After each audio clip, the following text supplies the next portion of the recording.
ಪ್ರೀತಿಯ ವಿದ್ಯಾರ್ಥಿಗಳೇ, ಬೆಳಗಿನ ಶುಭೋದಯ. ಭಾರತೀಯ ಹಲವು ಭಾಷೆಗಳಲ್ಲಿ ತನ್ನದೇ ಆದ ಸಾಹಿತ್ಯ ಇದೆ ಅನ್ನೋದು ನಿಮ್ಮೆಲ್ಲರಿಗೂ ಗೊತ್ತಿದೆ. ಪ್ರತಿಯೊಂದು ಭಾಷೆಗೂ ತನ್ನದೇ ಆದಂತ ಸಾಹಿತ್ಯ ಒಳಗೊಂಡಿದೆ. ಸಾಹಿತ್ಯ ಅಂದ್ರೇನು? ಜೀವನದ ಸುಂದರವಾದ ಅನುಭವಗಳ ಅಭಿವ್ಯಕ್ತಿ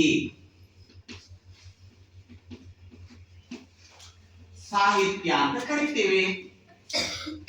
ಜೀವನದ ಸುಂದರವಾದ ಅನುಭವಗಳ ಅಭಿವ್ಯಕ್ತಿ ನಾವೇನಂತ ಕರಿತೀವಿ? ಸಾಹಿತ್ಯ. ಹಾಗಾದ್ರೆ ಇಂತಹ ಸುಂದರವಾದ ಅನುಭವಗಳು ನಮಗೆ ಯಾವುದು ಗೊತ್ತಾಗ್ತವೆ? ನಮ್ಮ ದೇಹದ ಪಂಚೇಂದ್ರಿಯಗಳಿದಾವಲ್ಲ, ಯಾರ್ಯಾರಿದೆ ಪಂಚೇಂದ್ರಿಯಗಳು? ಪಂಚೇಂದ್ರಿಯಗಳು ಕಣ್ಣು, ಯಾರು ಒಬ್ರು ಹೇಳ್ಬೇಕು? ಕಣ್ಣು, ಯಾರಾದ್ರೂ ಒಬ್ರು ಹೇಳಿ, ಎತ್ತಿಸ್ಕೊಳ್ಳಿ.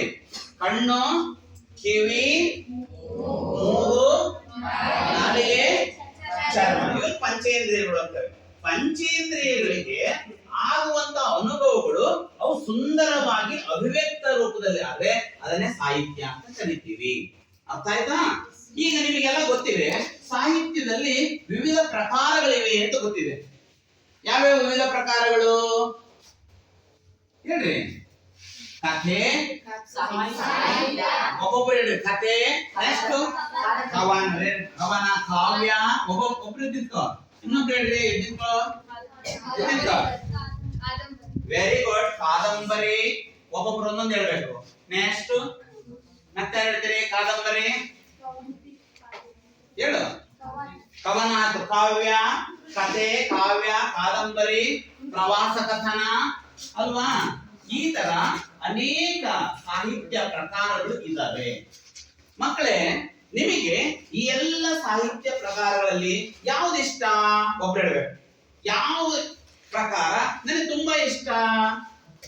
ಒಬ್ರು ಹೇಳ್ಬೇಕು. ಎದ್ದಿಟ್ಕೊಡ್ರಿ, ಕೈ ಎತ್ತು. ಯಾವ ಪ್ರಕಾರ ನಿಮ್ಗೆ ತುಂಬಾ ಇಷ್ಟ ಆಗುತ್ತೆ? ಎದ್ದಿಟ್ಕೊಳಮ್ಮ, ಹೇಳು. ಹೇಳ್ಬೇಕು, ಮಾತಾಡ್ಬೇಕು. ಕೈ ಎತ್ರಿ. ಇಷ್ಟರಲ್ಲಿ ಇದರಲ್ಲಿ ಯಾವ ನಿಮ್ ಸಾಹಿತ್ಯ ಪ್ರಕಾರ ಇಷ್ಟ? ಹೇಳು. ಪ್ರವಾಸ ಕಥನ ಇಷ್ಟ. ಮತ್ತೆ ಬೇರೆಯವರಿಗೆ ಯಾವ್ದಿಷ್ಟ?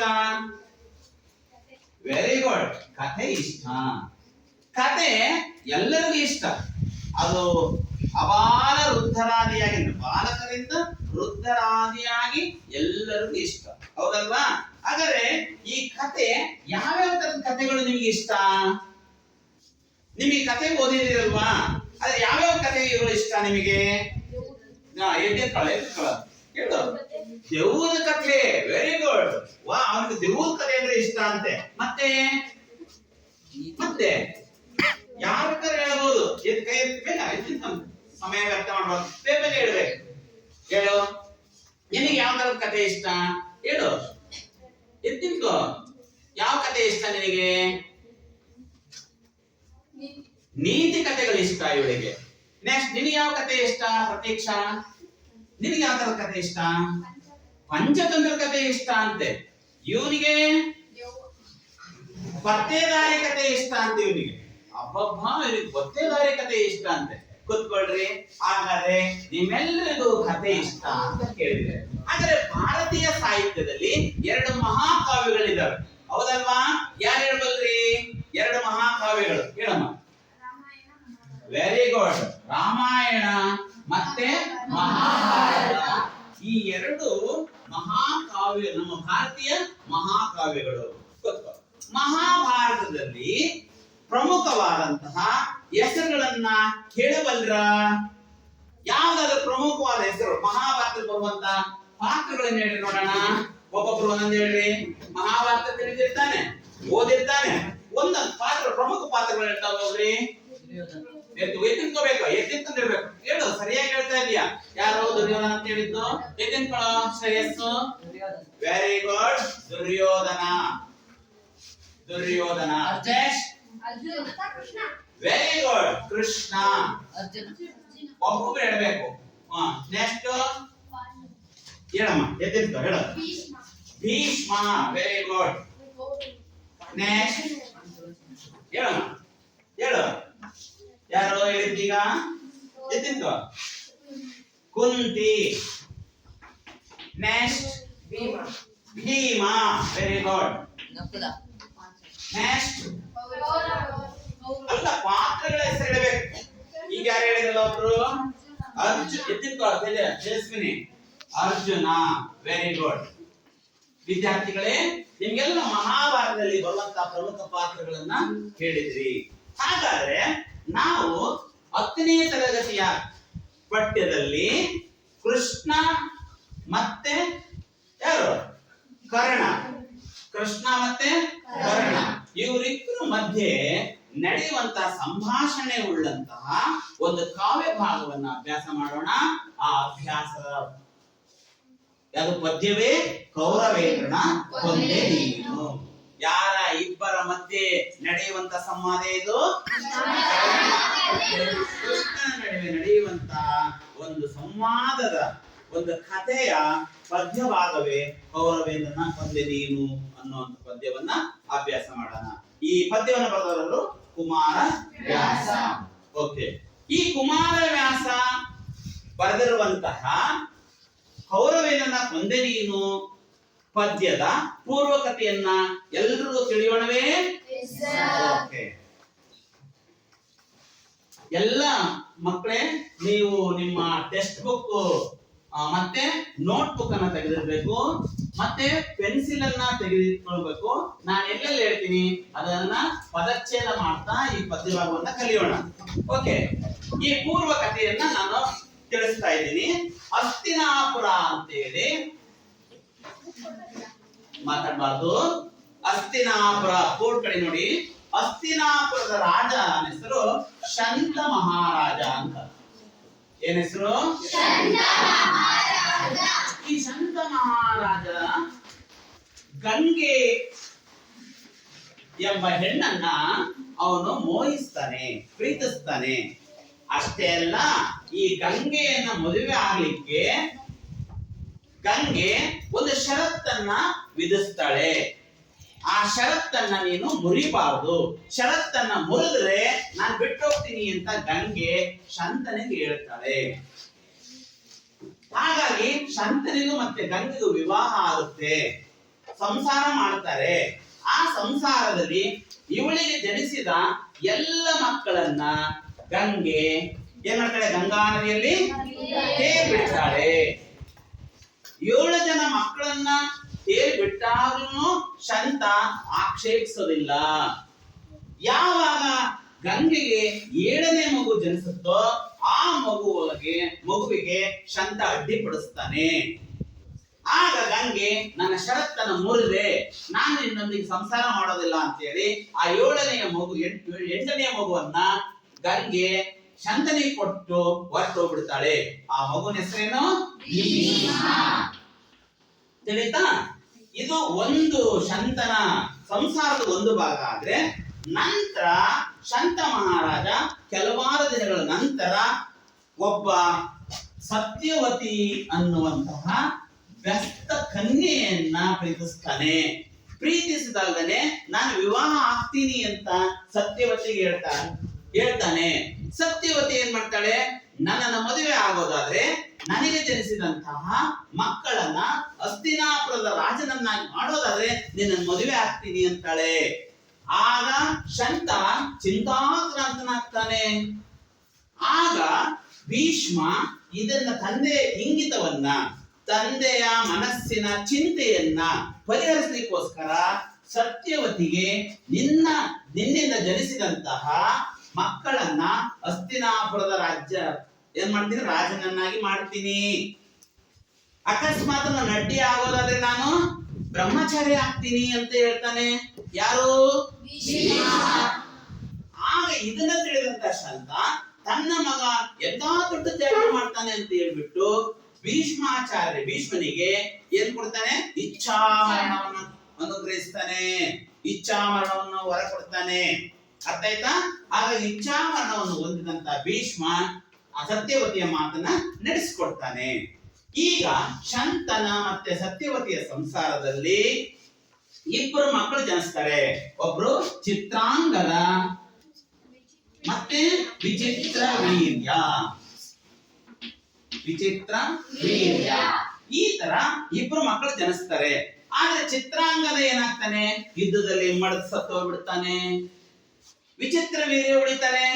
ಈ ವಿಚಿತ್ರ ವೀರ್ಯನ ಮಕ್ಕಳಾದ್ರೆ ತಾನೆ ಹಸ್ತಿನಾಪುರದ ರಾಜನ ಮಾಡ್ಲಿಕ್ಕೆ ಸಾಧ್ಯ.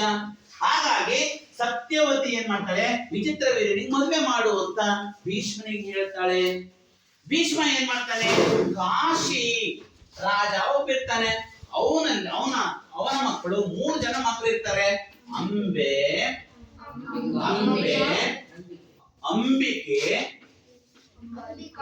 ಅಂಬಾಲಿಕೆ ಅಂತೇಳಿ 3 ಹೆಣ್ಣು ಮಕ್ಕಳು ಇರ್ತಾರೆ. ಕಾಶಿ ರಾಜನಿಂದ ಈ 3 ಮಕ್ಕಳನ್ನ ವಿಚಿತ್ರ ವೀರ್ಯನಿಗೆ ಮದುವೆ ಮಾಡ್ಲಿಕ್ಕೆ ಕರ್ತರ್ತಾನೆ ಯಾರು, ಭೀಷ್ಮಾಚಾರ್ಯ. ನೋಡ್ರಿ ಇಲ್ಲಿ ಹೇಗೆ ಕರ್ಕೊಂಬರ್ತಾನೆ ಅಂತ ಚಿತ್ರಪಟವನ್ನು ನೋಡ್ರಿ. ಭೀಷ್ಮಾಚಾರ್ಯರು ಅಂಬಿಕೆ ಅಂಬಾಲಿಕೆಯನ್ನ ವಿಚಿತ್ರ ವೀರ್ಯನಿಗೆ ಮದುವೆ ಮಾಡ್ಲಿಕ್ಕೆ ಕರ್ತರ್ತಾ ಇದ್ದಾನೆ. ನೋಡಿದ್ರಲ್ಲ ಎಲ್ಲ ಚಿತ್ರನ. ಓಕೆ, ಇಲ್ಲೇನಾಗುತ್ತೆ ಅಂತಂದ್ರೆ ಅಂಬೆ ಏನಿದಾಳಲ್ಲ, ಅಂಬೆ ಇದನ್ನು ನಿರಾಕರಿಸ್ತಾಳೆ. ನೀನ್ ನನ್ನ ಮದುವೆ ಆಗುವಂತ ಹೇಳ್ತಾಳೆ. ಯಾರಿಗೆ, ಭೀಷ್ಮನಿಗೆ. ಅವನು ನಿರಾಕರಿಸ್ತಾನೆ. ಹಾಗಾಗಿ ಅಂಬೆ ಅಗ್ನಿ ಪ್ರವೇಶ ಮಾಡ್ಬಿಡ್ತಾಳೆ. ಆಮೇಲೆ ಅಂಬಿಕೆಯನ್ನ ಮತ್ತೆ ಅಂಬಾಲಿಕೆಯನ್ನ ಯಾರಿಗೆ ಮದುವೆ ಮಾಡ್ತಾನೆ, ಅಂಬಿಕೆ ಮತ್ತು ಅಂಬಾಲಿಕೆ. ಈ ಅಂಬಿಕೆಗೆ ಧೃತರಾಷ್ಟ್ರ ಅಂತ ಮಗ ಜನಿಸ್ತಾನೆ.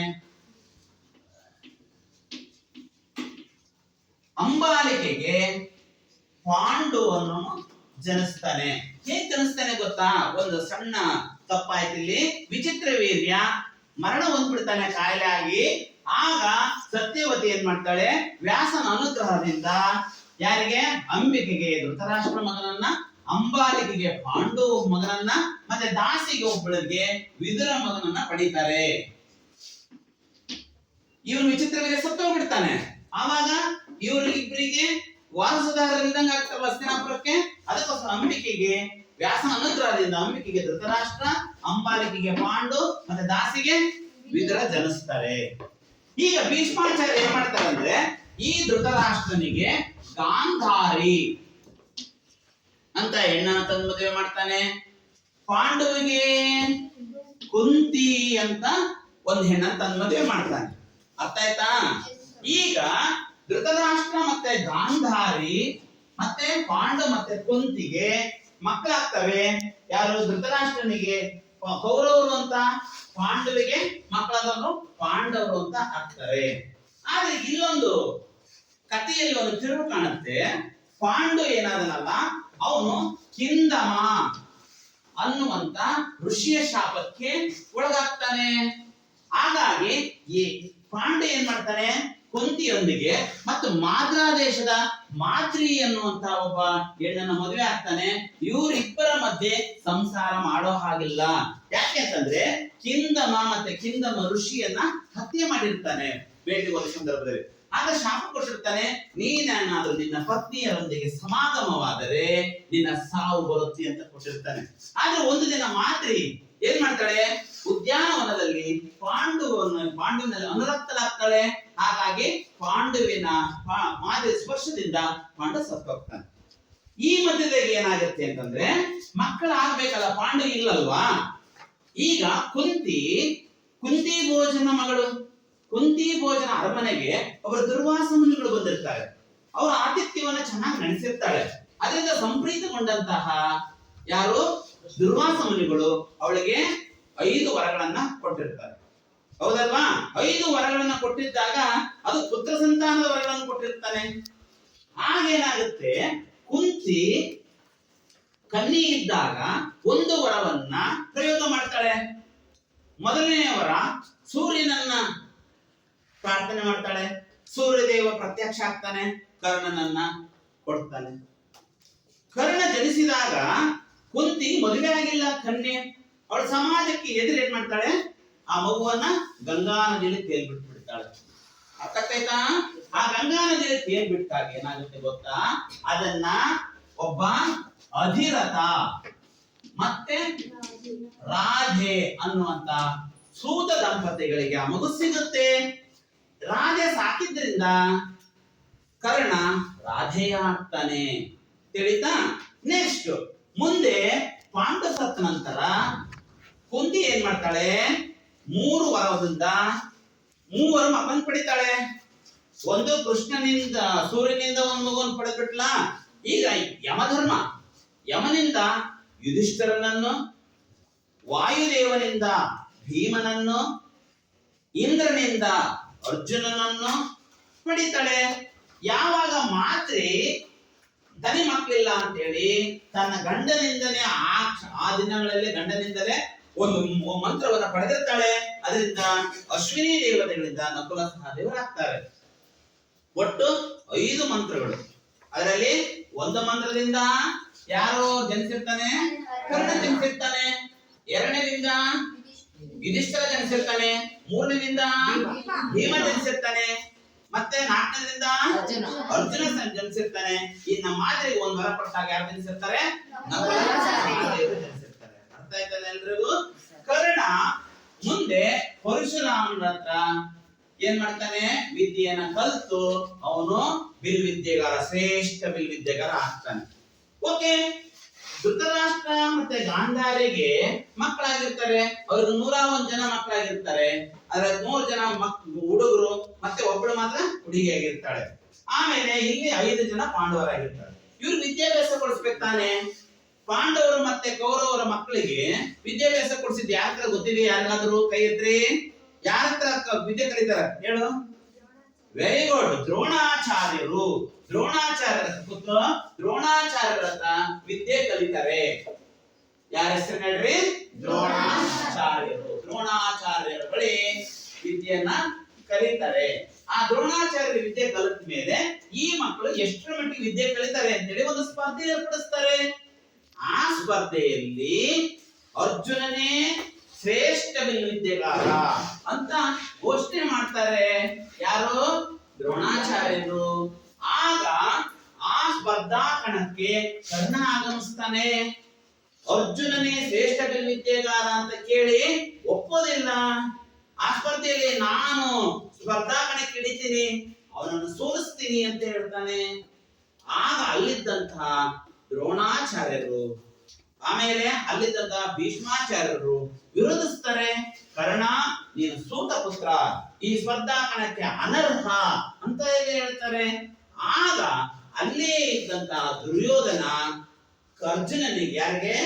ಕರ್ಣನಿಗೆ ಏನ್ ಮಾಡ್ತಾನೆ, ಅಂಗ ಅಂತ ಹೇಳಿ ಒಂದು ರಾಜ್ಯದ ರಾಜನಾಗಿ ಮಾಡ್ತಾನೆ. ಅಂದಿನಿಂದ ಕರ್ಣ ಮತ್ತೆ ದುರ್ಯೋಧನರು ಪ್ರಾಣ ಸ್ನೇಹಿತರಾಗ್ತಾರೆ. ಅರ್ಥ ಆಯ್ತಾ ವಿದ್ಯಾರ್ಥಿಗಳೇ? ಇದೆಲ್ಲ ಆದ್ಮೇಲೆ ಏನಾಗುತ್ತೆ ಅಂತಂದ್ರೆ, ಈಗ ಧೃತರಾಷ್ಟ್ರ ಮತ್ತೆ ಪಾಂಡುವಿನ ಮಕ್ಕಳೇನಿದ್ದಾರೆ ಇವರು ಒಂದು ಸಾರಿ ಪಾಂಡವರಿಗೆ ಭಾರಿ ಕಿರುಕುಳ ಕೊಡ್ತಾನೆ ದುರ್ಯೋಧನ. ಆದ್ರಿಂದ ಅವ್ರೇನ್ ಮಾಡ್ತಾರೆ, ಅವರು ಸ್ವಲ್ಪ ದಿನ ಇಂದ್ರಪ್ರಸ್ಥ ಅಂತೇಳಿ ಅಲ್ಲಿ ಅರಮನೆ ಕಟ್ಕೊಂಡು ವಾಸ ಮಾಡ್ಲಿಕ್ಕೆ ಹೋಗ್ತಾರೆ. ಅದಕ್ಕೂ ಮೊದಲು ಏನಾಗುತ್ತೆ ಅಂತಂದ್ರೆ, ಇಲ್ಲಿ ಕುಂತಿಯ ಮಕ್ಕಳಲ್ಲಿ ಅರ್ಜುನ ಏನ್ ಮಾಡ್ತಾನೆ ಅಂದ್ರೆ, ಏಕಚಕ್ರ ಅಂತ ಒಂದು ನಗರ ಇರುತ್ತೆ. ಅಲ್ಲಿಯ ರಾಜನ ಮಗಳಾದಂತ ದ್ರೌಪದಿಯನ್ನ ಸ್ವಯಂವರದಲ್ಲಿ ಗೆದ್ದು ತರ್ತಾನೆ. ಅರ್ಜುನ ಮದುವೆ ಆಗ್ತಾನೆ. ಅದು ಪಾಂಡವರಿಗೆಲ್ಲ ಪತ್ನಿ ಅಂತ ಕುಂತಿಯ ಆದೇಶದಿಂದ ಅಷ್ಟ್ರಿಗೂ ದ್ರೌಪದಿನೇ ಪತ್ನಿಯಾಗಿ ಸಂಸಾರ ಮಾಡ್ತಾರೆ ಅನ್ನೋದು ಕಥೆ. ಆದ್ರೆ ಇಲ್ಲಿ ಮುಂದೆ ಇಂದ್ರಪ್ರಸ್ಥ ಅಂತ ಒಂದು ಇದರ ಜಾಗದಲ್ಲಿ ಯಾರು ಅಂದ್ರೆ ಪಾಂಡವರು ಒಂದು ಒಳ್ಳೆ ಅರಮನೆಯನ್ನು ಕಟ್ಟಿಸಿರ್ತಾರೆ. ಅತ್ಯದ್ಭುತವಾದ ಅರಮನೆ ಕಟ್ಟಿಸಿರ್ತಾರೆ. ಅದಕ್ಕೆ ದುರ್ಯೋಧನನ್ನ ಆಹ್ವಾನಿಸ್ತಾರೆ. ಆ ದುರ್ಯೋಧನ ಏನ್ ಮಾಡ್ತಾನೆ, ಆ ಪ್ರವೇಶ ಮಾಡಿದಂತಹ ಅರಮನೆಯಲ್ಲಿ ನೀರು ಅಂತೇಳಿ ಭೂಮಿಯಲ್ಲಿ ನೀರಿದೆ ಅಂತೇಳಿ ಎಡುತ್ತಾನೆ. ಅದನ್ನ ನೋಡಿ ದ್ರೌಪದಿ ನಗ್ತಾಳೆ. ನನಗೆ ಅವಮಾನ ಆಯ್ತು ಅಂತ ದುರ್ಯೋಧನ ಏನ್ ಮಾಡ್ತಾನೆ ಗೊತ್ತಾ, ಅರಮನೆಗೆ ಹೋದಾಗ ಪಾಂಡವರನ್ನ ಪಗಡೆ ಆಟಕ್ಕೆ ಕರೀತಾನೆ.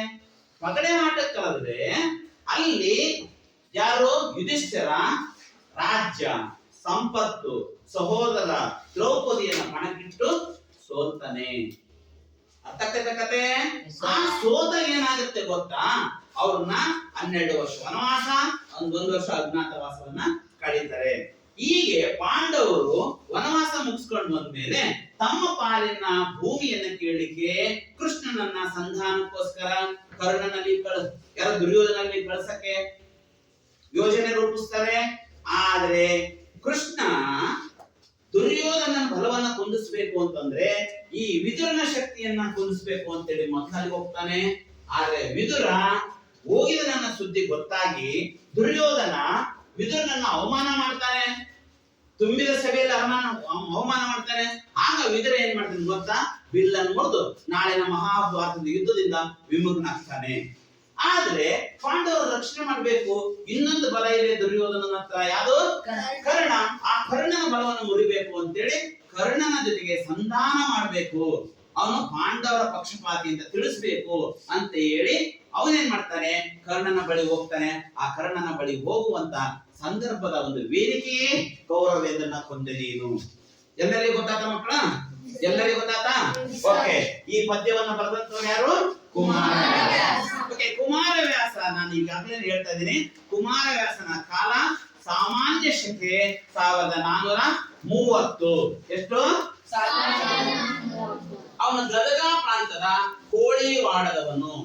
ಇವನು ಯಾರು? ಕುಮಾರವ್ಯಾಸ ಏನಿದ್ದಾನೆ, ವ್ಯಾಸರು ಬರೆದಿರುವಂತಹ ಮಹಾಭಾರತ ಏನಿದೆ ಅದು 18 ಪರ್ವಗಳಲ್ಲಿದೆ. ಎಷ್ಟು ಪರ್ವಗಳಲ್ಲಿದೆ? 18 ಪರ್ವಗಳಲ್ಲಿದೆ. 18 ಪರ್ವಗಳಲ್ಲಿ ಬರೆದಿರುವಂತಹ ಮಹಾಭಾರತವನ್ನ ಮೊದಲ 10 ಪರ್ವಗಳಲ್ಲಿ ಕಾವ್ಯವನ್ನು ರಚಿಸಿದ್ದಾನೆ. ಆದ್ರಿಂದ ಮೊದಲ 10 ಪರ್ವಗಳಲ್ಲಿ ಬರೆದಿರೋದ್ರಿಂದ ವೀರನ ಯಾರು? ಗದುಗಿನ ನಾರಾಯಣಪ್ಪ, ಅವನ ಹೆಸರು ನಾರಾಯಣಪ್ಪ ಅಂತ ಮೊದಲ ಹೆಸರು. ಆ ನಾರಾಯಣಪ್ಪ ಏನಾಗ್ತಾನೆ? ಕುಮಾರವ್ಯಾಸ ಅಂತ ಆಗ್ತಾನೆ. ಎಲ್ರಿಗೂ ಅರ್ಥ ಆಗ್ಬೇಕಿದು. ಒಂದ್ ಮಾಸಿ ಕೇಳ್ತಾರೆ, ನಾರಾಯಣಪ್ಪನನ್ನು ಕುಮಾರವ್ಯಾಸ ಎಂದು ಕರೆಯಲು ಕಾರಣವೇನು ಅಂತ ಕೇಳ್ತಾರೆ. ಅವಾಗ ನೀವೇನ್ ಕರಿತೀರಿ? ವ್ಯಾಸರು ರಚಿಸಿದ ಮಹಾಭಾರತದ ಮೊದಲ 10 ಪರ್ವಗಳನ್ನ ಕನ್ನಡದಲ್ಲಿ ಬರೆದಿರುವುದರಿಂದ ನಾರಾಯಣಪ್ಪನನ್ನು ಕುಮಾರವ್ಯಾಸ ಎಂದು ಕರೆಯುತ್ತಾರೆ. ಎಲ್ಲರಿಗೂ ಗೊತ್ತಾದ? ಆದ್ರಿಂದ ಇವನು ಬರೆದಿರೋ ಕೃತಿ ಯಾವಂದ್ರೆ ಕರ್ನಾಟ ಭಾರತ ಕಥಾಮಂಜರಿ. ಕರ್ನಾಟ ಭಾರತ ಕಥಾಮಂಜರಿ. ಓಕೆ, ಕರ್ನಾಟ ಭಾರತ ಕಥಾಮಂಜರಿ ಅಲ್ಲದೇನೆ ಒಂದು ಐರಾವತ ಅಂತ ಕೃತಿಯನ್ನ ಬರೆದಿದ್ದಾನೆ ಅಂತ ತಿಳಿಯಲಾಗಿದೆ. ಅದು ನಮಗೆ ಲಭ್ಯವಿಲ್ಲ, ಸಿಕ್ಕಿಲ್ಲ. ಅರ್ಥ ಆಯ್ತಾ? ಇವು ನನ್ನ ರೂಪಕ ಸಾಮ್ರಾಜ್ಯ ಚಕ್ರವರ್ತಿ ಅಂತ ಹೇಳಿ, ರೂಪಕ ಸಾಮ್ರಾಜ್ಯ ಚಕ್ರವರ್ತಿ ಅಂತ ಹೇಳಿ ಇವರಿಗೆ ಬಿರುದಿದೆ. ಓಕೆ, ಈ ಒಂದು ಕವಿ ಪರಿಚಯವನ್ನ ನಿಮ್ಮ ತರಗತಿಯ ಸ್ನೇಹಿತರು ಒಬ್ಬ ಟಿವಿ ನಿರೂಪಕಿಯಾಗಿ ಒಬ್ಬರು ಕುಮಾರವ್ಯಾಸನಾಗಿ ಹೇಗೆ ಅವರು ಇದನ್ನ ಏನಂತೆ ಹೇಗೆ ಸಂದರ್ಶನ ನಡೆಸಿಕೊಡ್ತಾರೆ ಅನ್ನೋದನ್ನ ತಿಳಿಯೋಣವೇ. ಓಕೆ, ವೇದಿಕೆಗೆ ಬರ್ಬೇಕು. ಬಾಯಲ್ಲಿ ತೇಜಸ್ವಿನಿ, ನೆಕ್ಸ್ಟ್ ಪ್ರಧಾನ್ ಬನ್ನಿ. ಈಗ ಇವರು ಒಂದು ಚಟುವಟಿಕೆಯನ್ನು ನಿಮಗೆ ಮಾಡ್ತಾರೆ, ಕೇಳಿ ನೋಡೋಣ ಹೇಗೆ ಮಾಡ್ತಾರೆ. ಮಾಡಿ.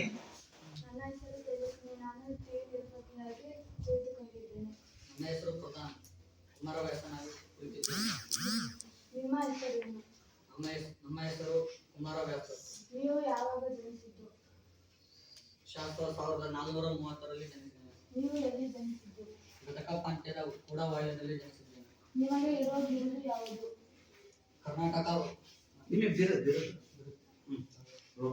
ರೂಪಕ ಸಾಮ್ರಾಜ್ಯ ಚಕ್ರವರ್ತಿ. ನೀವು ಬರೆದಿರುವ ಕಾವ್ಯಗಳು ಯಾವ್ಯಾವು? ಕರ್ನಾಟಕ ಕಥಾಮಂಜರಿ, ಐರಾವತ. ಧನ್ಯವಾದಗಳು. ಮತ್ತೆ ನಿಮ್ಮ ಗೆಳೆಯರು ನಡೆಸಿಕೊಟ್ರು, ಆದ್ರೆ ಕಥಾ ನಿರೂಪಕಿ ಧೈರ್ಯದಿಂದ ಆತ್ಮವಿಶ್ವಾಸದಿಂದ ನಡೆಸಿಕೊಟ್ಲು. ಆದ್ರೆ ನಮ್ಮ ಕುಮಾರವ್ಯಾಸರು ಪಾತ್ರ ಮಾಡ್ತಂತಹ ಪ್ರಧಾನವರು ಸ್ವಲ್ಪ ಅಡುಕಿನಿಂದ ಮಾಡಿದ್ರು. ಮುಂದಿನ ತರಗತಿಯಲ್ಲಿ ಇದಕ್ಕಿಂತ ಚೆನ್ನಾಗಿ ನಿರೂಪಕಿಯನ್ನ ಬದಲಾಯಿಸೋಣ, ಮತ್ತೆ ಕವಿ ಪರಿಚಯ ಮಾಡುವಂತವ್ರನ್ನ ಬದಲಾಯಿಸೋಣ. ಮುಂದಿನ ತರಗತಿಗೆಲ್ಲ ತಯಾರಾಯಿತು. ಓಕೆ ವಿದ್ಯಾರ್ಥಿಗಳೇ, ಈಗ ಆ ಎಲ್ರಿಗೂ ಅರ್ಥ ಮಾಡ್ಕೋಬೇಕು. ಇವನೇ ನೋಡ್ರಿ ಇಲ್ಲಿ ಕೃಷ್ಣ ಯಾರಿಗೆ ಕುಂತಿಗೆ ಯಾರನ್ನ ಕರ್ಣನನ್ನ ಪ್ರದಾನ ಮಾಡುವಂತ ಚಿತ್ರವನ್ನು ನೀವು ಕರ್ಣ ಕುಂತಿ ಸೂರ್ಯನಿಂದ ಕೊಡುವಂತ ಒಂದು ಮಗು ಕರ್ಣ, ಇವಳು ಕುಂತಿದೇವಿ ಅನ್ನೋದು. ಈಗ ಕರ್ಣ ಮತ್ತೆ ಕೃಷ್ಣನ ಮಧ್ಯೆ ನಡೆಯುವಂತ ಸಂಭಾಷಣೆಯ ಪದ್ಯ ಭಾಗವನ್ನು ನೋಡೋಣವೇ. ಅದಕ್ಕಿಂತ ಪೂರ್ವದಲ್ಲಿ ಪ್ರವೇಶ ಭಾಗವನ್ನ ಗಮನಿಸೋಣ. ನೋಡ್ಕೊಳ್ರಿ ಎಲ್ಲ ಬುಕ್ಕನ್ನ. ರಾಮಾಯಣ ಮತ್ತೆ ಮಹಾಭಾರತ ಕಾವ್ಯಗಳು ಭಾರತೀಯರಿಗೆ ಪೂಜನೀಯ ಕೃತಿಗಳು ಅಂತ ನಾನು ಹೇಳಿದೆ. ಮಹಾಭಾರತ ರಚಿಸಿದವರು ಯಾರು? ಮಹಾಭಾರತ ರಚಿಸಿದರು? ವೇದ ವ್ಯಾಸರು ಅನ್ನುವಂಥದ್ದು. ಇದಕ್ಕಿಂತಲೂ ಮುಂಚೆ ಪಂಪ, ರನ್ನ ಇವರೆಲ್ಲ ರಚಿಸಿದ್ದಾರೆ. ಆದ್ರೆ ಮೊದಲೆಲ್ಲ ರಾಮಾಯಣ ಒಂದು ಶ್ರವ್ಯ ಪರಂಪರೆ, ಅಂದ್ರೆ ಕಿವಿಯಿಂದ ಕಿವಿಗೆ ಕೇಳುವಂತ ರೀತಿಯಲ್ಲಿ ಬೆಳೆದು ಬಂದಿತ್ತು. ಆದ್ರೆ ಅಲ್ಲಿ ಮಹಾಭಾರತದಲ್ಲಿರುವಂತ ಉತ್ತಮ ಗುಣ ಸ್ವಭಾವಗಳನ್ನ ರೂಢಿಸಿಕೊಂಡ್ರೆ ವ್ಯಕ್ತಿ ಎಷ್ಟೇ ಶೌರ್ಯ, ಸಾಹಸ, ವೀರತನ ಪಡೆದಿದ್ರು ಸ್ವತಃ ಅವನಿಗಾಗಲಿ ಅವನ ಹಿರಿಯರಿಗೆ ಯಾವುದೇ ಉಪಯೋಗ ಆಗಲ್ಲ. ದಾಯಾದಿ ಮತ್ಸರ ಅಂತಂದ್ರೆ ಹುಟ್ಟ ಅಂತವಿಂದರು ಬೆಳಿತಾ ದಾಯಾದಿಗಳು ಅಂತ ಒಂದು ಮಾತಿದೆ. ಅದು ಮಹಾಭಾರತಕ್ಕೆ ನಿದರ್ಶನ ಅಂತ ಹೇಳ್ತಾ ಇದ್ದೀವಿ. ಆದ್ರಿಂದ ಈ ಒಂದು ಗದ್ಯ ಭಾಗದಲ್ಲಿ ಕೃಷ್ಣ ಯಾರನ್ನ ಕರ್ಣನ ಭೇದ ತಂತ್ರವನ್ನು ಬಳಸಿ ಏನ್ ಮಾಡ್ತಾನೆ, ಕರ್ಣನ ಜನ್ಮ ರಹಸ್ಯವನ್ನು ತಿಳಿಸಿ ಏನ್ ಮಾಡ್ತಾನೆ, ಪಾಂಡವರ ಪಕ್ಷಕ್ಕೆ ಕರೆತರುವಂತ ಪ್ರಯತ್ನವನ್ನ ಮಾಡ್ತಾನೆ. ಇದರ ಆಶಯ ಭಾವ ಏನು ಅಂತಂದ್ರೆ ಬದುಕಿನಲ್ಲಿ ಹೊಂದಾಣಿಕೆ ಬಹಳ ಮುಖ್ಯ. ಜೀವನದಲ್ಲಿ ಪರಸ್ಪರ ಹೊಂದಾಣಿಕೆ ಇದ್ರೆ ಮಾತ್ರ, ಸಾಮರಸ್ಯ ಬದುಕಿ ಇದ್ರೆ ಮಾತ್ರ ಜೀವನ ಚೆನ್ನಾಗಾಗುತ್ತೆ. ಹೌದಲ್ವಾ? ಒಂದ್ ಮಾತಿದೆ, ಎರಡು ಜಡೆಗಳು ಒಂದೆಡೆ ಹೊಂದಾಣಿಕೆಯಿಂದ ಇದ್ರೆ ಅಗಲತ್ನಲ್ಲೂ ನಕ್ಷತ್ರ ಕಾಣ್ತಾ ಇದ್ವು ಅಂತ ಒಂದು ಮಾತಿದೆ. ಅಂದ್ರೆ ಹೆಣ್ಮಕ್ಳಲ್ಲಿ ಹೊಂದಾಣಿಕೆ ಸ್ವಭಾವ ತುಂಬಾ ಕಡಿಮೆ ಅಂತ ಆ ಗಾದಿನ ಅರ್ಥ ತಿಳಿತಾ. ಅದಕ್ಕೆ ಜೀವನ ಅನ್ನೋದು 3 ದಿನಗಳ ಸಂತೆ, ಹೌದಲ್ವಾ? ಹೊಂದಿಕೆ ಎಂಬುದು ಎಷ್ಟು ಕಷ್ಟವಿದೋ 4 ದಿನದ ಈ ಬದುಕಿನಲ್ಲಿ ಅಂತ GS ಶಿವರುದ್ರಪ್ಪನವರು, ರಾಷ್ಟ್ರಕವಿ GS ಶಿವರುದ್ರಪ್ಪನವರು ಹೇಳ್ತಾರೆ. ಅದರಿಂದ ಹೊಂದಾಣಿಕೆ ಮತ್ತು ಸಾಮರಸ್ಯದ ಬದುಕು ಬಹಳ ಅಪೇಕ್ಷಣೀಯ ಬದುಕಿನಲ್ಲಿ ಅಂತ. ಮತ್ತೆ ಅದು ಸಾಧ್ಯವಾಗದೆ ಹೋದ್ರೆ ಮತ್ಸರ, ಛಲ ಪ್ರಧಾನವಾಗಿ ಸಂಘರ್ಷಕ್ಕೆ ಅನಿವಾರ್ಯ ಆಗುತ್ತೆ. ಒಬ್ಬರೊಬ್ಬರನ್ನು ನಾಶ ಮಾಡುವ ಮಟ್ಟಿಗೆ ಅದು ಬೆಳೆಯುತ್ತೆ. ಅದರ ಪರಿಣಾಮ ಬಹಳ ಘೋರ ಅನ್ನೋದು. ಆದ್ರಿಂದ ಶತ್ರುವಿನೊಂದಿಗೆ ಸಮರಕ್ಕಿಳಿದು ಕಾದಾಡುವಂತ ಮುನ್ನ ಶತ್ರು ಬಲದ ವಿವಿಧ ಆಯಾಮಗಳನ್ನ ಶಮನಗೊಳಿಸಲಿಕ್ಕೆ ಕೆಲವು ಸಾಧ್ಯ ಎಂಬುದು ಒಂದು ರಾಜತಂತ್ರ ಇದೆ. ಆದ್ರಿಂದ ಧರ್ಮ ಪಾಂಡವರ ಪರವಿದ್ರೂ ಸಹ ಶ್ರೀಕೃಷ್ಣ ಕೌರವ ಪಕ್ಷದ ವೀರಕರ್ಣನ ಜನ್ಮ ರಹಸ್ಯವನ್ನು ಹೇಳಿ ತನ್ನವರಿಗೆ ಆತನಿಂದ ಅಪಾಯ ಆಗದಂತೆ ಮಾಡುವ ಹೃದಯ ವಿದ್ರಾವಕ ಸನ್ನಿವೇಶವೇ ಕೌರವೇಂದ್ರನ ಕೊಂದೆ ನೀನು. ಹಾಗಾಗಿ ಪಾಂಡವರ ರಕ್ಷಣೆಗೆ ನಿಂತವನು ಯಾರು? ಒಂದು ಕಡೆ ಕೃಷ್ಣ, ಸ್ವಾಮಿ ನಿಷ್ಠೆಗೆ ಬದ್ಧನಾದಂತವನು ಯಾರು? ಇಲ್ಲಿ ಕರ್ಣ. ದುರ್ಯೋಧನನ ಸ್ವಾಮಿ ನಿಷ್ಠೆಗೆ ಬದ್ಧನಾದಂತವನು ಕರ್ಣ. ಹಾಗಾಗಿ ಕರ್ಣ ಕೃಷ್ಣನ ಯಾವ ಪ್ರಲೋಭನೆಗೆ ಒಳಗಾಗದೆ ಅಸಹಾಯಕ ಸ್ಥಿತಿಯಲ್ಲಿ ಅವನು ಅನುಭವಿಸುವಂತ ನೋವು, ಸಂಕಟ ಈ ಒಂದು ಪದ್ಯ ಭಾಗದಲ್ಲಿ ಕಂಡುಬರುತ್ತೆ. ಅರ್ಥ ಆಯ್ತಾ ಮಕ್ಕಳ? ಓಕೆ, ಈಗ ನಾವು ಈ ಪದ್ಯವನ್ನ ಗಮನಿಸೋಣ. ಈಗ ಒಂದು ಪದ್ಯವನ್ನೆಲ್ಲ ಟೆಕ್ಸ್ಟ್ ತೆಗೆದಿರಲ್ವಾ? ಓಕೆ, ಆ ಒಂದು ಪದ್ಯ ಭಾಗವನ್ನ ಈ ಸಂದರ್ಭದಲ್ಲಿ ನೋಡೋಣ. ತುಂಬಾ ಚೆನ್ನಾಗಿರುತ್ತೆ. ಈಗ ನಾನು ಗಮಕ ವಾಚನದಲ್ಲಿ ಹೇಳೋದಿಲ್ಲ, ಪದ್ಯವನ್ನು ಓದಿ ಈ ಪದ್ಯವನ್ನು ಅರ್ಥೈಸ್ತೀನಿ. ನೋಡ್ಕೊಡ್ರಿ. ಇನ ತನೂಜನ ಕೂಡೆ, ಪದ್ಯ ಭಾಗ ನೋಡ್ಕೊಡ್ರಲ್ಲ, ಪೆನ್ಸಿಲ್ ಅನ್ನು ಇಟ್ಕೋಬೇಕು, ಆಮೇಲೆ ಪದಚ್ಛೇದ ಮಾಡ್ಕೋಬೇಕು. ಇಲ್ಲಿ ಅನ್ವಯಾನುಸಾರ ಪದದಲ್ಲಿ ನೋಡೋಣ.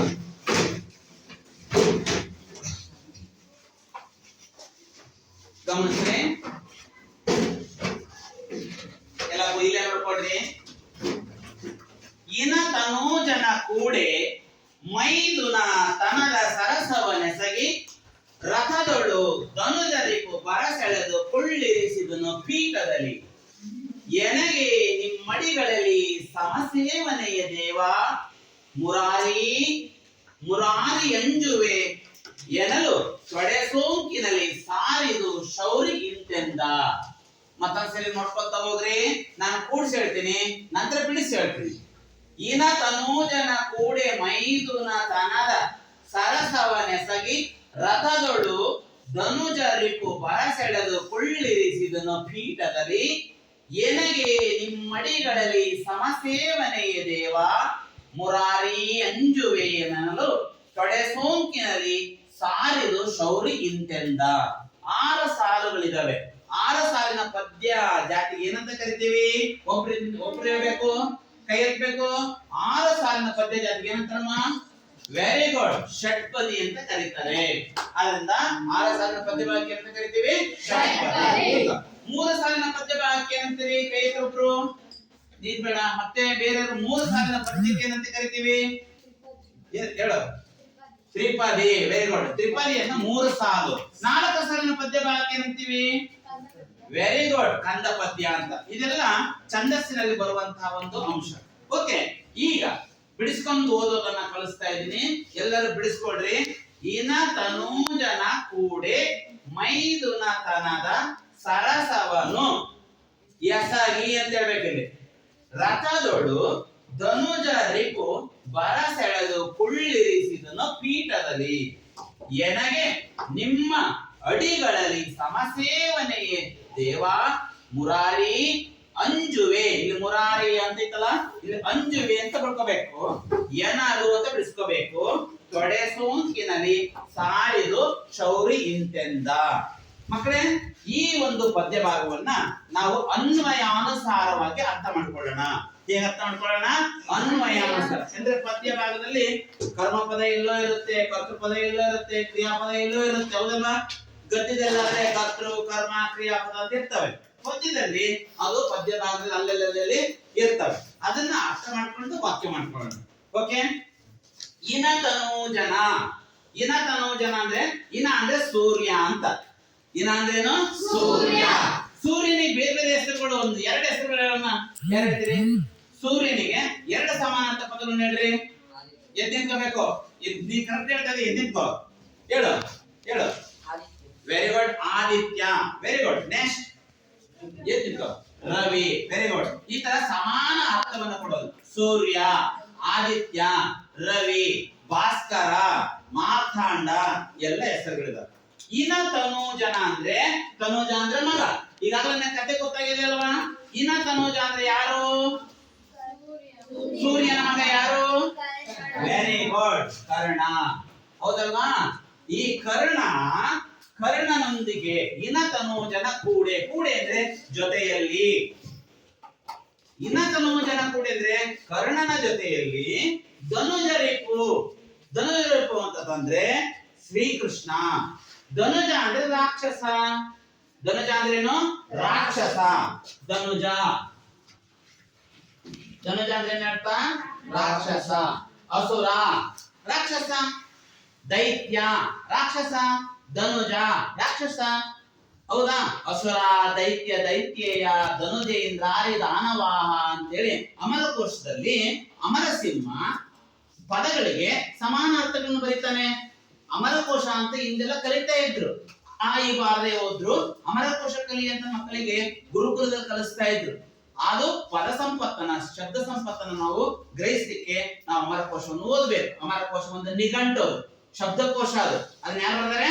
ಅಮರ ಸಿಂಹ. ಅಮರ ಸಿಂಹನ ಕೃತಿ ಯಾವುದು? ಅಮರಕೋಶ. ಓಕೆ, ಧನುಜ ಅಂದ್ರೇನು? ರಾಕ್ಷಸ. ರಾಕ್ಷಸರ ರಿಪು ಅಂದ್ರೆ ಏನು? ರಿಪು ಅಂದ್ರೆ ಶತ್ರು. ರಾಕ್ಷಸರನ್ನ ಕೊಲ್ಲುವಂತನು ಕೃಷ್ಣ. ಇನ ತನೂಜನ ಕೂಡೆ ಅಂದ್ರೆ ಕರ್ಣನ ಜೊತೆಯಲ್ಲಿ ಶ್ರೀಕೃಷ್ಣನು ಏನ್ ಮಾಡ್ತಾನೆ? ಮೈದುನತನದ. ಅಂದ್ರೆ ಮೈದುನತನ ಅಂದ್ರೆ ಕರ್ಣ ಏನಾಗ್ಬೇಕು? ಕೃಷ್ಣನಿಗೆ ಮೈದುನ ಆಗ್ಬೇಕು. ಯಾಕೆಂದ್ರೆ ಕರ್ಣನ ತಾಯಿ ಹೆಸರೇನು? ಕುಂತಿ. ಕುಂತಿಯ ಸಹೋದರ. ಹೌದಲ್ವಾ? ಕುಂತಿಯ ಸಹೋದರ ಕರ್ಣ ಆಗಿರೋದ್ರಿಂದ ಕೃಷ್ಣನಿಗೆ ಮತ್ತು ಕರ್ಣನಿಗೆ ಯಾವ ಸಂಬಂಧ ಇದೆ? ಮೈದುನ ಸಂಬಂಧ ಇದೆ. ಮೈದುನತನದ ಸರಸವನೆಸಗಿ ಅಂದ್ರೆ ಪ್ರೀತಿಯನ್ನ ತೋರಿ ಏನ್ ಮಾಡ್ತಾನೆ? ರಥದಲ್ಲಿ ಏನ್ ಮಾಡ್ತಾನೆ? ಬರಸೆಳೆದು ಕುಳ್ಳಿರಿಸಿದನು. ಅವನು ಅಂಜಿಕೆ, ಅವನು ದೊಡ್ಡವರಲ್ವಾ? ದೊಡ್ಡವ್ರ ಜೊತೆ ಕೂತ್ಕೊಳ್ಳಕ್ ನಮ್ಗೆ ಅಂಜಿಕೆ ಆಗುತ್ತಲ್ವಾ? ಭಯ ಆಗುತ್ತಲ್ಲ? ಅವನು ಬರಸೆಳೆದು ಕುಳ್ಳಿರಿಸಿದನು ಅಂತ ಹೇಳ್ತಾರೆ. ಅಂದ್ರೆ ಅವನ ಹತ್ತಿರಕ್ಕೆ ಕಳೆದು ಬಲವಂತವಾಗಿ ಬರ ಹೋಗುತ್ತ ಅಂತ ಕರೀತಾ ಇದ್ದಾನೆ. ಆತ್ಮೀಯ ಸಲುಗೆಯಿಂದ ಮೈದುನ ಅನ್ನುವಂತ ಭಾವದಿಂದ ಕರೀತಾನೆ. ಬರಸೆಳೆದು ಕುಳ್ಳಿರಿಸಿದನು. ಎಲ್ಲಿ? ಪೀಠದಲ್ಲಿ ಕುಳ್ಳಿರಿಸಿದನು. ಹಿಂಗ್ ಓದ್ಕೋಬೇಕು. ಪೀಠದಲ್ಲಿ ಕುಳ್ಳಿರಿಸಿದನು. ನೆಕ್ಸ್ಟ್ ಇದನ್ನ ಈ ಭಾಗ ಏನು ಇದೆ? ಕೃಷ್ಣ ಕರ್ಣನನ್ನ ರಥದಲ್ಲಿ ಕುಳ್ಳಿರಿಸಿಕೊಳ್ಳುವಂತಹ ಒಂದು ಅರ್ಥ ಇದೆ. ಹೌದಲ್ವಾ? ಈಗ ಎನಗೆ ನಿಮ್ಮಡಿಗಳಲ್ಲಿ, ಎನಗೆ ಅಂದ್ರೆ ನನಗೆ, ಕರ್ಣ ಹೇಳ್ತಾನೆ ಎನಗೆ ನನಗೆ ನಿಮ್ಮ ಅಡಿಗಳಲ್ಲಿ. ನಿಮ್ಮ ಅಡಿ ಅಂದ್ರೇನು? ನಿಮ್ಮ ಹೆಜ್ಜೆ, ಅಡಿ ಅಂದ್ರೆ ಪಾದ, ಹೌದಲ್ವಾ? ನಿಮ್ಮ ಪಾದದ ಬಳಿ ಕುಳಿತುಕೊಳ್ಳಿಕ್ಕೆ ಸಮಸೇವನೇ ದೇವ, ನನಗೆ ಸಮಾನವಾದ ಗೌರವವೇ. ನೀವು ನೋಡಿದ್ರೆ ದೈವಾಂಶ ಸಂಭೂತರು, ನೀವು ದೇವರ ಸ್ವರೂಪದವರು, ನಿಮ್ಮ ಜೊತೆಗೆ ನಾನು ಕೂತ್ಕೊಳ್ಳಿಕ್ಕೆ ಯೋಗ್ಯನಲ್ಲ, ಅರ್ಹನಲ್ಲ, ಸಮಾನವಾದ ಗೌರವ ನನಗೆ ಅನ್ಸಲ್ಲ. ಅದರಿಂದ ದೇವಾ ಮುರಾರಿ, ಮುರಾರಿ ಅಂದ್ರೇನು? ಕೃಷ್ಣ. ಮುರಾರಿ ಅಂಜುವೆ ಅನ್ನೋದು ನನಗೆ ಹೆದರಿಕೆ ಆಗುತ್ತೆ ಅಂತ ಹೇಳಲು ಅವನನ್ನ ಹಾಗೆ ಬಿಡ್ತಾನ ಶ್ರೀಕೃಷ್ಣ. ತೊಡೆ ಸೋಂಕಿನಲ್ಲಿ ಸಾರಲು, ಅವನು ಕುತ್ಕೊಂಡಿದ್ದಲ್ಲ, ಕುತ್ಕೊಂಡ ಪೀಠದಲ್ಲಿ ತನ್ನ ತೊಡೆಯನ್ನ ಅವನಿಗೆ ತಾಕುವ ರೀತಿಯಲ್ಲಿ ಕುತ್ಕೊಂಡು ಶೌರಿ ಅಂದ್ರೆ ಕೃಷ್ಣ ಹೀಗೆ ಹೇಳಿದ ಅಂತ ಅರ್ಥ. ಅರ್ಥ ಆಯ್ತಾ ನಾನು ಹೇಳಿದ್ದು? ಎನಗೆ ನಿಮ್ಮಡಿಗಳಲ್ಲಿ ಸಮಸೇವನೆಯೇ ದೇವ, ಮುರಾರಿ ಅಂಜುವೇನೆನಲು ತೊಡೆ ಸೋಂಕಿನಲ್ಲಿ ಸಾರದ ಶೌರಿ ಇಂತೆಂದ. ಇಲ್ಲಿ ಏನ್ ಹೇಳ್ತಾ ಇದಾರೆ? ಸೂರ್ಯನ ಮಗ ಯಾರು? ಕರ್ಣ. ಕರ್ಣನ ಜೊತೆಯಲ್ಲಿ ಕೂತ್ಕೊಳ್ಳೋಣ ಅವನಲ್ಲಿ ಯಾರು? ಕೃಷ್ಣ. ಕೃಷ್ಣ ಯಾವ ಸಂಬಂಧದಲ್ಲಿ ಕೂತ್ಕೊತಾನೆ? ಮೈದುನನ ರೀತಿಯಲ್ಲಿ ಸರಸವನಾಡಿ ಅವನನ್ನು ಹೇಗೆ ಕೂತ್ಕೊತಾನೆ? ಬರಸೆಳೆದು ಕೂತ್ಕೊತಾನೆ, ಬಲವಂತವಾಗಿ ರಥದಲ್ಲಿರುವ ತನ್ನ ರಥ ತಂದನಲ್ವಾ, ರಥದ ಪೀಠದಲ್ಲಿ ಕುಳ್ಳಿಸ್ಕೊಳ್ತಾನೆ. ಆಗ ಕರ್ಣ ಏನ್ ಹೇಳ್ತಾನೆ ಕೃಷ್ಣನಿಗೆ? ನಮಗೆ ನಿಮ್ಮ ಪಾದಗಳ ಬಳಿ ಕುಳಿತುಕೊಳ್ಳಿಕ್ಕೆ ಸಮಾನವಾದವನು ನಾನಲ್ಲ ದೇವಾ, ಮುರಾರಿ ನನಗೆ ಹೆದರಿಕೆ ಆಗ್ತತಿ ಅಂತಾನೆ. ಆವಾಗ ಕೃಷ್ಣ ಏನ್ ಮಾಡ್ತಾನೆ? ಅವನ ಹೆದರಿಕೆಯನ್ನು ಹೋಗಲಾಡಿಸಿ ಮೈದುನತನದ ಒಂದು ಆತ್ಮೀಯ ಭಾವದಲ್ಲಿ ತನ್ನ ತೊಡೆಗೆ ತೊಡೆ ತಾಕಿಸಿ ಕುಳಿತುಕೊಳ್ಳುವಂತ ಪ್ರಯತ್ನ ಮಾಡಿ ಅವನಿಗೆ ಮುಂದಿನ ವೇದಿಕೆಗೆ ಸಿದ್ಧಪಡಿಸ್ತಾ ಇದ್ದಾನೆ. ಅಂದ್ರೆ ಅವನನ್ನ ಪಾಂಡವರ ಪಕ್ಷಕ್ಕೆ ಕರೆತರುವುದರ ಮೂಲಕ ಪಾಂಡವರನ್ನ ಸಂರಕ್ಷಣೆ ಮಾಡ್ಲಿಕ್ಕೆ, ಪಾಂಡವರನ್ನ ರಕ್ಷಣೆ ಮಾಡ್ಲಿಕ್ಕೆ ಒಂದು ರಾಜತಂತ್ರವನ್ನು ಬಳಸ್ತಾನೆ. ಯಾರು? ಕೃಷ್ಣ. ಅರ್ಥ ಆಯ್ತಾ ಎಲ್ಲ ವಿದ್ಯಾರ್ಥಿಗಳೇ? ಹೇಳ್ತಾ ಹೋದ್ರೆ ನಾನು ಹೇಳ್ಕೊಡ್ತೀನಿ. ಇನ ತನೂಜನ ಕೂಡೆ ಮೈದುನ ತನದ ಸರಸವನೆಸಗಿ ರಥದಳು ಧನುಜರಿಪು ಹೊರಸೆಳೆದು ಕುಳ್ಳಿರಿಸಿದನು ಪೀಠದಲ್ಲಿ. ಎನಗೆ ನಿಮ್ಮಡಿಗಳಲ್ಲಿ ಸಮಸೇವನೆಯೇ ದೇವ, ಮುರಾರಿ ಅಂಜುವೆನೆನಲು ತೊಡೆ ಸೋಂಕಿನಲ್ಲಿ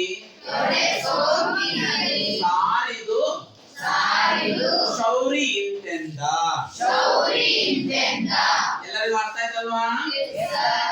ಈಗ ಈ ಪದ್ಯದ ತಾತ್ಪರ್ಯವನ್ನ ನೀವು ಮನೆಯಲ್ಲಿ ಬರ್ಕೊಂಡ್ ಬರ್ಬೇಕು. ಅರ್ಥಾತ್ ಯಾರಾದ್ರೂ ಹೇಳಿ ಸಾಧ್ಯ ಆಗುತ್ತಾನ ಈ ತಾತ್ಪರ್ಯನೇ? ಈಗ ಸಂದರ್ಭದಲ್ಲಿ ಹೇಗಾಗುತ್ತೋ ಹಾಗೆ ಹೇಳೋದು, ನಿಮ್ಗೇನು ಹಂಚಿಕೆ ಬೇಡ. ಹೇಳು ಪ್ರತೀಕ್ಷಾ, ಈ ಪದ್ಯ ಹೇಳಿದನಪ್ಪ, ಈ ಪದ್ಯದ ಸಾರಾಂಶವನ್ನು ನಿನ್ನ ಮಾತುಗಳಲ್ಲಿ ಹೇಳು ನೋಡೋಣ, ಪ್ರಯತ್ನ ಮಾಡು. ಹೇಳು.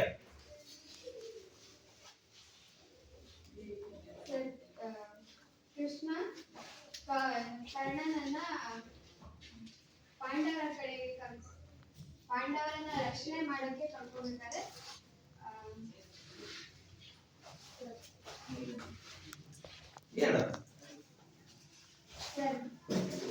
ನೀನು ಹೆದರ್ಕೋಬಾರದು, ಭಯ ಪಡಬಾರದು. ನಿನಗೆ ಹೇಗೆ ಅನ್ಸುತ್ತೋ ಹಾಗೆ ಹೇಳಿದ್ರೆ ದೊಡ್ಡದಿಲ್ಲ, ಕಲಿಯುವಂತದ್ದು ತಪ್ಪಾಗೋದು ಸಹಜ. ಅರ್ಥಾತ್ ನಿನಗೆ ನಿರ್ಭಯವಾಗಿ ಹೇಳು, ಭಯ ಪಡಬೇಡ. ನಿನ್ನ ಮಾತಿನಲ್ಲಿ ಹೇಳು. ಕೃಷ್ಣ ಕರ್ಣನನ್ನ ಮೈದುನತನದ ಸಲಿಗೆಯಿಂದ ಮಾತಾಡಿಸ್ತಾನೆ. ಅವಾಗ ಕರ್ಣ ಹೇಳ್ತಾನೆ, ನಿಮ್ಮ ಪಾದಗಳಿಗೆ ಕುತ್ಕೊಳ್ಳಕ್ಕೆ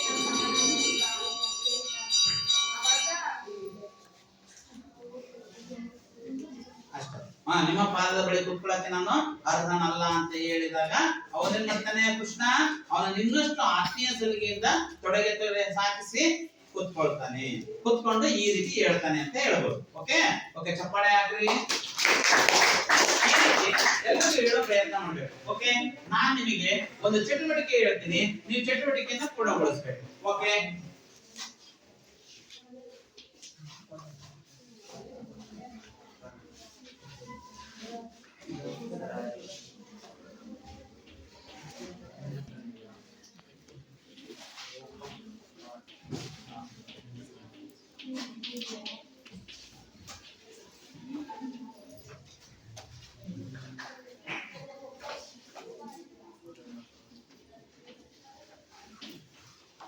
ಓಕೆ, ನಾನಿಲ್ಲಿ ಈಗ ಒಂದಿಷ್ಟು ಬರೆಯಲು ಕೊಡ್ತಾ ಇದ್ದೀನಿ, ನೀವು ಜೋಡಿಸ್ಬೇಕು. ಯಾರು ಜೋಡಿಸಕ್ ಸಾಧ್ಯ ಅಂತ ನೋಡ್ತೀನಿ.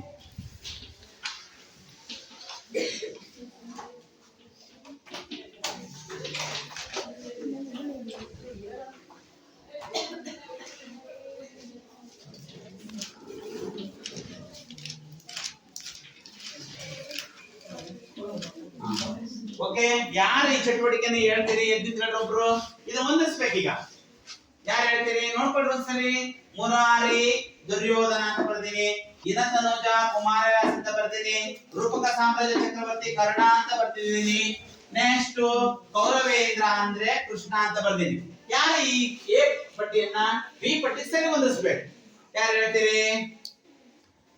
ಮುರಾರಿ ಅಂದ್ರೆ ಯಾರು ಇಲ್ಲಿ? ನಾಳೆ ಒಬ್ರು ಹೇಳ್ಬೇಕು. ಇನತನುಜ ಅಂದ್ರೆ ಯಾರು ಹೇಳ್ಬೇಕು? ರೂಪಕ ಸಾಮ್ರಾಜ್ಯ ಚಕ್ರವರ್ತಿ ಅಂದ್ರೆ ಕೌರವೇಂದ್ರ ಅಂತ ಹೇಳ್ಬೇಕು.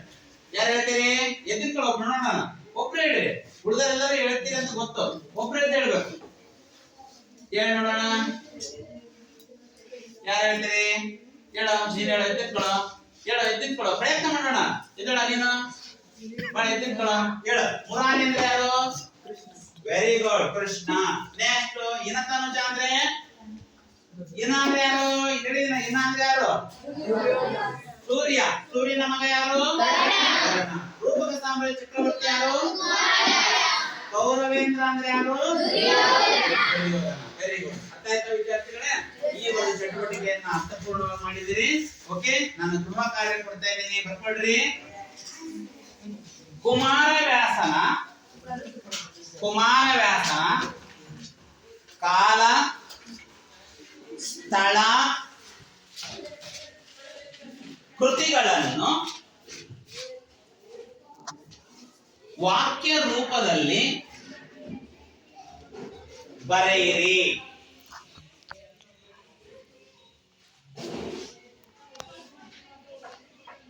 ನೆಕ್ಸ್ಟ್ ಎರಡನೇ ಕ್ವಶನ್. ಶ್ರೀಕೃಷ್ಣನು ಕರ್ಣನನ್ನು ರಥದಲ್ಲಿ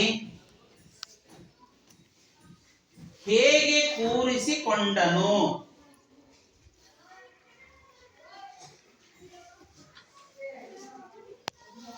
ಮೂರನೇ ಕ್ವಶನ್. ಕುಮಾರವ್ಯಾಸನಿಗಿರುವ ಬಿರುದು ಯಾವುದು?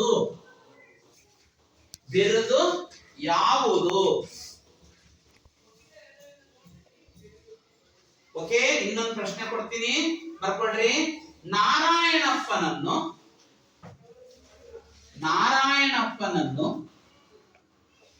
ಕುಮಾರವ್ಯಾಸನೆಂದು